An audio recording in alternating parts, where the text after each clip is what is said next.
If someone dies in the very house they kept spotless every day, the reason is not the dust. Eleanor, 76 years old, was found in the home she used to clean every week, placing fresh flowers each morning and setting cookies on a tray as if someone might drop by. For 2 whole weeks no one came. No children, no grandchildren, not even neighbors. The mailman was the first to notice something felt wrong. He stood at the door for 3 days watching the envelopes pile up, then leaned in and caught a strange smell. Police arrived, broke the lock, and found Eleanor collapsed beside the dining table, still breathing but dehydrated, exhausted, barely conscious. She was rushed to the hospital and survived. But what people saw in that house left even the doctor speechless. The sofa was covered in crisp white cloth cabinets were neatly arranged. Old wedding photos filled the walls, certificates covered the living room, and heavy wooden chairs sat close together as if no one had ever used them. On the table lay a stack of handwritten letters from decades ago, beside a landline phone that hadn't rung all winter. That house had no dust, but no sign of life either. Eleanor didn't live alone because no one loved her. She lived alone because the house, though full, had no room left for someone else to truly step in. And that is not just Eleanor's story. Millions of older adults live in homes, just like that, tidy, clean but cold, not because they are unloved, but because they unknowingly hold on to things that quietly push loved ones away.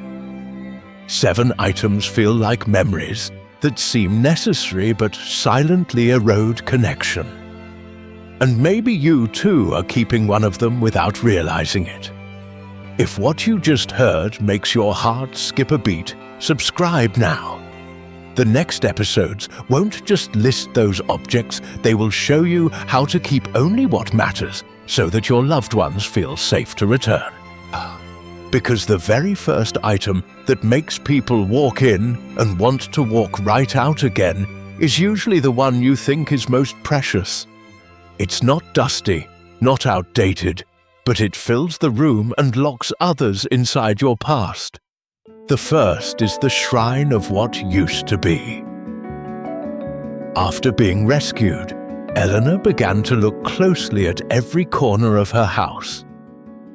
The first thing she touched was the walls covered in certificates. Old photos and newspaper clippings from 1967 all hung so densely that it became a barrier no one could walk through.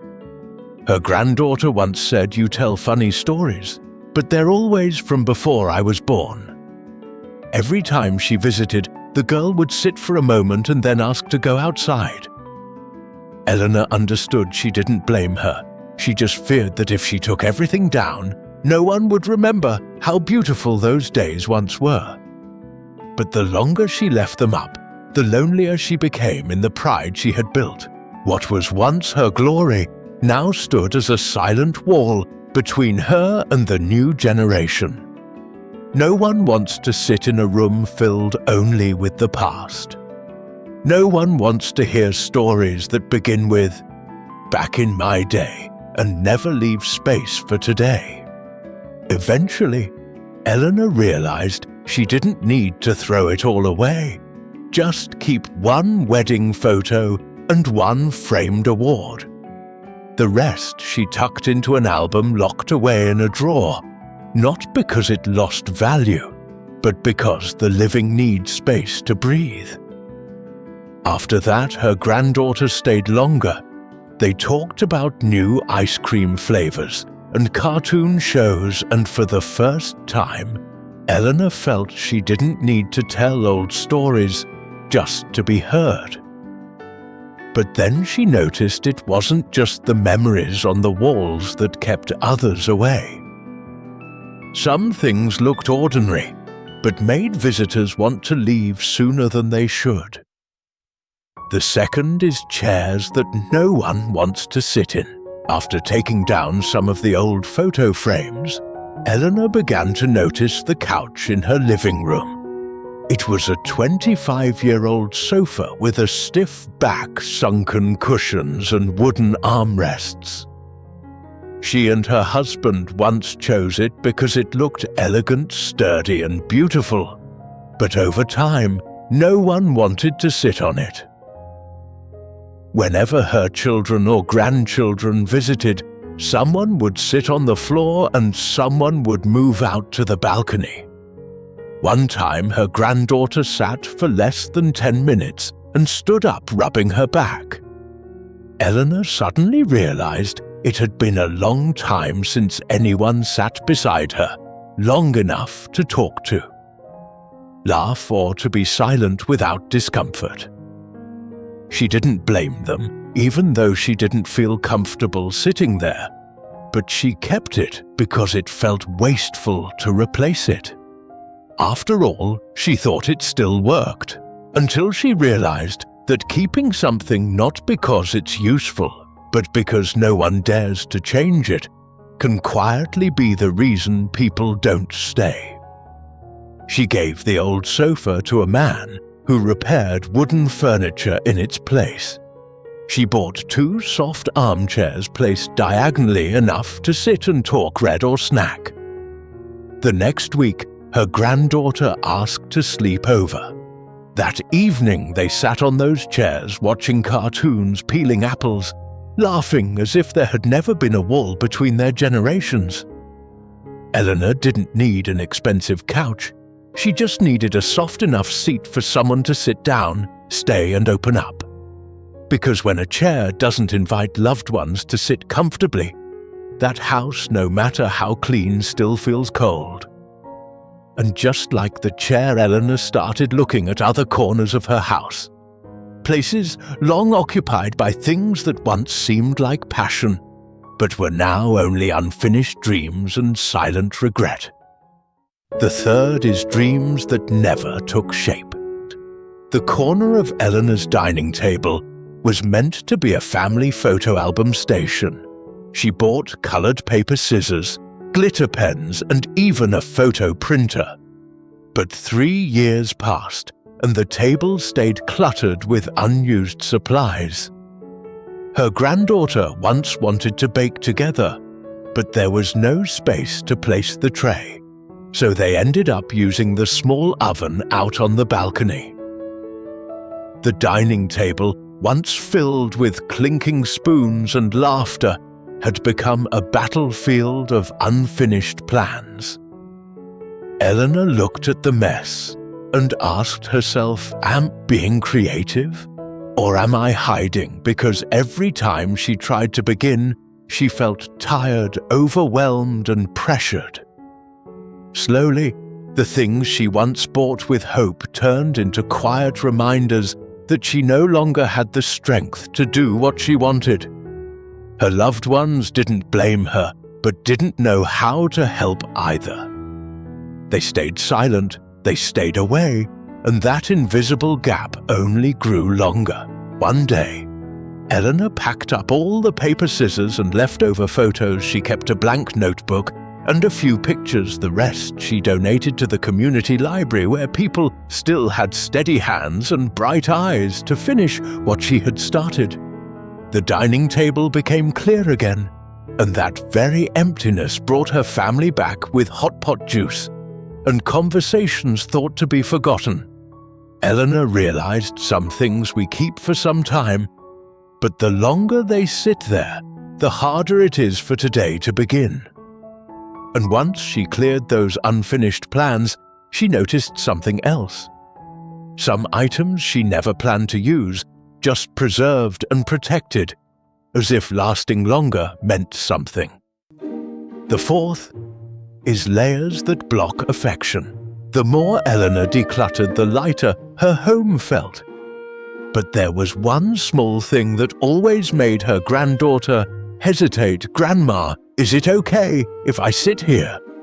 The couch was wrapped in shiny plastic. The TV remote was sealed in a plastic sleeve.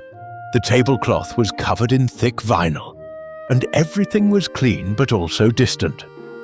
She once did that to protect herself from dirt and damage, but over time those protective layers turned the house into a space no one dared to touch. When guests feel they must tiptoe around, they cannot relax when every object silently says, "Do not mess it up." How can loved ones feel free to talk, sit, or sleep over? Eleanor didn't realize this until her granddaughter lay reading on the balcony instead of the sofa. She asked why not sit on the couch. The girl replied, "It's too nice, I don't want to wrinkle it." Her heart stopped. That night, Eleanor removed the plastic from the couch, wiped down the glass table, and tucked away the plastic bag from the remote. Nothing got ruined, but the next morning, her granddaughter sat comfortably and had breakfast beside her, no longer stiff or shy. Eleanor understood that some things we think we're preserving are keeping people at a distance no one wants. A home should be a place to live, where someone can sit down peacefully, rest their head on your shoulder, and set a cup on the table without asking permission. And sometimes just peeling off one layer of plastic can melt away one layer of distance. The fifth is things saved for later. Eleanor's kitchen cabinet was always full. Inside were a brand new juicer, an unopened steamer, porcelain cups saved for special guests, and even a birthday gift from her daughter. 4 years ago, still unopened. These things weren't broken, but they had never been used. She kept them out of guilt, just in case, thinking there would be an occasion. But that occasion never came, and the cabinet only got fuller. Her daughter once opened it, looking for napkins, then quietly closed it again at dinner. That night she said softly, "Mum, just cook what we need. Don't save so much." That simple sentence stirred up layers of old habits, and Eleanor realized that people weren't afraid to eat, they were afraid to take. Afraid to see their mother keep everything as if she was always preparing for lack. Holding on to too many just in case items didn't just crowd the house, it crowded out the present moment. She began to take out each item and ask, "Do I use this? Do I truly need it? Or am I just reluctant to let it go?" Anything unused for a year, she gave away to those who needed them more. The kitchen felt lighter. The cabinet felt clearer. Every item she kept now had a reason and got used regularly. She no longer lived with the feeling of just in case, but with the feeling of enough for today. And because of that, guests felt more at ease, no longer feeling like they were costing her something. But among all the things she gave away, there was still one room she hadn't dared to enter, a place filled not with useful things or saved items, but with memories tied to someone who had left. The sixth, the one who stayed, the one who left. There was a room in Eleanor's house that she hadn't truly stepped into for 4 years. It was her husband's room. After he passed, everything remained the same. His shirts still hung on the rack. His slippers sat by the bed, his medicine bottle on the nightstand, and wedding photos scattered all over. She said I left it all, so he wouldn't feel forgotten, but that a room was no longer his. It became a space no one dared to enter. Her daughter once suggested moving the bed to the living room so her child could stay over. But Eleanor refused, not because of the bed, but because that room had become a silent shrine, and like any place that feels too sacred, it made the living feel distant. One day, her granddaughter whispered, "I'm scared to go in there, it feels sad." That one sentence cut deep. Eleanor sat in the room the entire afternoon, then quietly began to sort things out, what truly mattered. She wrapped it in a box and wrote her husband's name on the lid, the rest she folded, cleaned open the window, changed the sheets. That day, for the first time in years, she took a nap in that very room. She didn't dream, but when she woke up, her heart felt lighter than ever. Not because she forgot, but because she knew that memory doesn't live in slippers, photos, or pill bottles, but in how we keep loving while still moving forward. And then she understood that if we want our loved ones to feel at ease with us, we must live beside them, not beside what is already gone. The seventh is unspoken resentment. Eleanor once said, "I'm not angry at anyone, I just remember." But at every meal, every conversation, she would unconsciously bring up the past. A sister-in-law who borrowed money 30 years ago and never returned it. A promise her husband made and never fulfilled that year. Her daughter forgot her birthday. Each time she mentioned it, her voice stayed calm, but everyone's heart grew heavy. Her young granddaughter once said, "Grandma, I don't understand that because I wasn't born yet." Eleanor froze. She never imagined that her stories could make her granddaughter feel guilty. But what she held in her heart, even small, could make others feel not good enough. She had kept angry letters, old court papers, and even a notebook recording her painful days, not to seek revenge, but so she wouldn't forget. But the more she kept them, the more she relived that hurt and pulled others into it too. One day, her daughter hugged her from behind and whispered, "Mum, you don't have to forgive anyone. But if you keep reminding us, we don't know what else to do to make you feel okay." That night, Eleanor cleaned out the drawer beneath her bed. She gathered all the old papers and the sad notes, tied them with a soft string, and dropped them into the trash. No ripping, no anger, just closure. She called her sister-in-law and asked about her health, but didn't mention the past. The feeling after that call wasn't exactly joy, it was stillness, a quiet that no longer trembled. And for the first time in years, Eleanor realized she didn't need to retell old hurts to feel loved, she just needed stillness. And when everything was still, she began to keep only one thing: space enough for others to step in, sit down and feel welcomed. After everything, Eleanor didn't change her life in one day. She simply started with one small act, clearing one corner, putting away one photo frame, opening one door, and removing one plastic cover. And those small actions turned her old house into a place her family wanted to return to sit down in, to share stories. No need to throw everything out, no need to renovate, just the wisdom to keep what still connects us to the living. Sometimes an empty drawer is how you make space for love to come in. If you're still here reading to the very end, we are truly grateful because time is the most precious thing older adults have, and you've chosen to spend it listening to one small story that might just be real for someone. We share content like this not to teach anyone how to clean their home, but with the hope that these simple reflections might one day help you feel a little lighter, or simply feel understood. If something in this story spoke to you, please subscribe to our channel. We are deeply thankful for that. We'll send you more gentle and helpful tips on decluttering and home care. And we hope this channel can be a quiet companion for you on your path to living peacefully, no matter where you are in your journey through aging. Goodbye for now, and see you in the next video.